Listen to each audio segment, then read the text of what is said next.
जय हिंद, वंदे मातरम। स्वागत है आप सभी का अध्ययन क्लासेस में।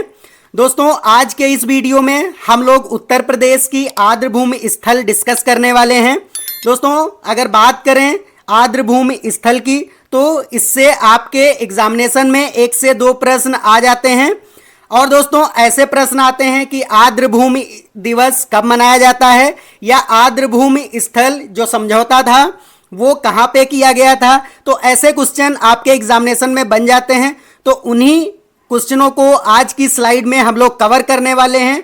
तो दोस्तों, अगर आप चैनल पर नए हैं तो दोस्तों चैनल को सब्सक्राइब कर लीजिए, जिससे कि आने वाली वीडियोस का नोटिफिकेशन आपको सबसे पहले मिल पाएगा और आपकी तैयारी बेहतर हो जाएगी। तो दोस्तों चलिए अब स्टार्ट करते हैं उत्तर प्रदेश के आर्द्रभूमि स्थल। तो दोस्तों, सबसे पहले हम लोग समझ लेते हैं कि आर्द्रभूमि किसे कहते हैं या आर्द्रभूमि स्थल किसे कहते हैं।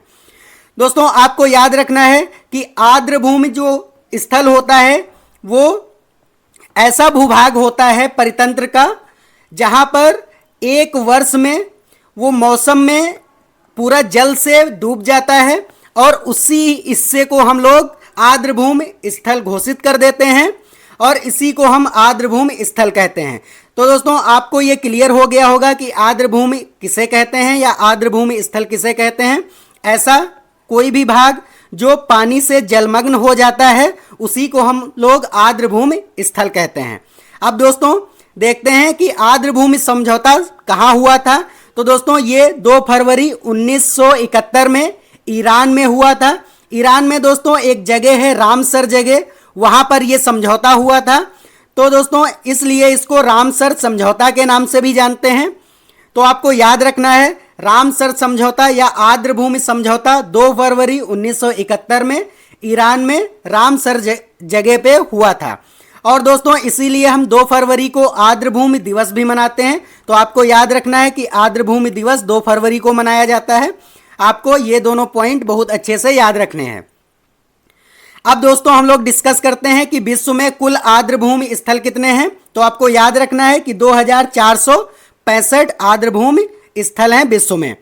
और दोस्तों भारत में कितने आर्द्रभूमि स्थल हैं, तो 49 आर्द्रभूमि स्थल हैं। और यूपी में दोस्तों 10 आर्द्रभूमि स्थल हैं। तो आपको ये भी पॉइंट आपको याद रखने हैं।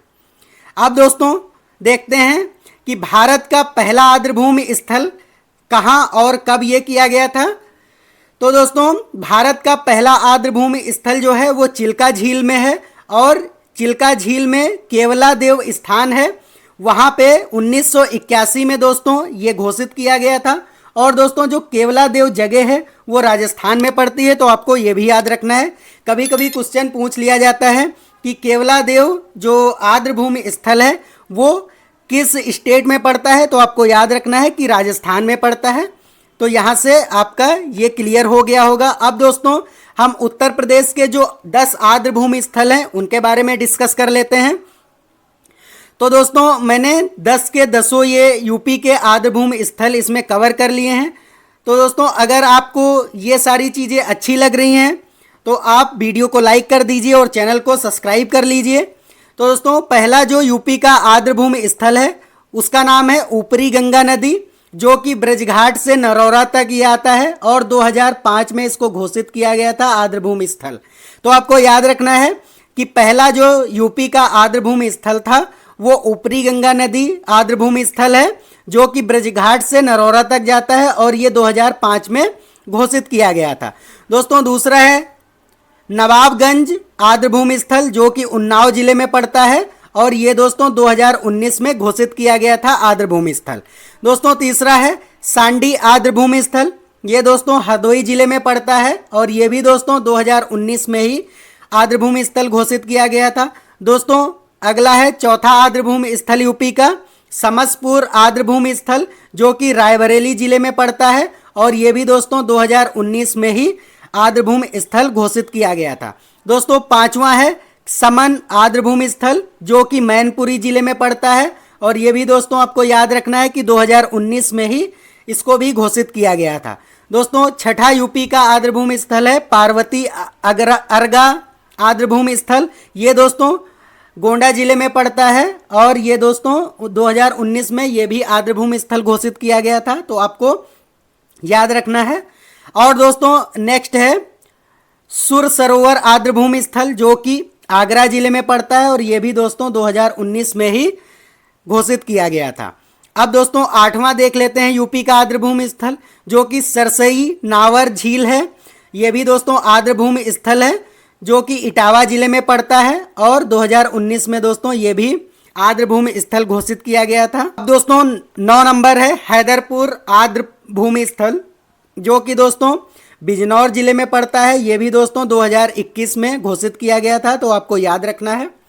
दोस्तों लास्ट है यूपी का बखीरा आर्द्रभूमि स्थल, जो कि संत कबीर नगर में पड़ता है और ये हाल ही में 2022 में आर्द्रभूमि स्थल घोषित किया गया है।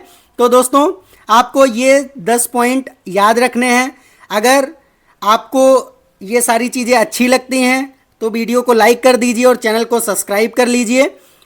दोस्तों अगर आप चाहते हैं इसका पीडीएफ तो आप मेरे टेलीग्राम चैनल से जुड़ सकते हैं और वहाँ पे मैं ये पीडीएफ अपलोड करता हूँ डेली, तो वहाँ से आप ये पीडीएफ डाउनलोड कर सकते हैं।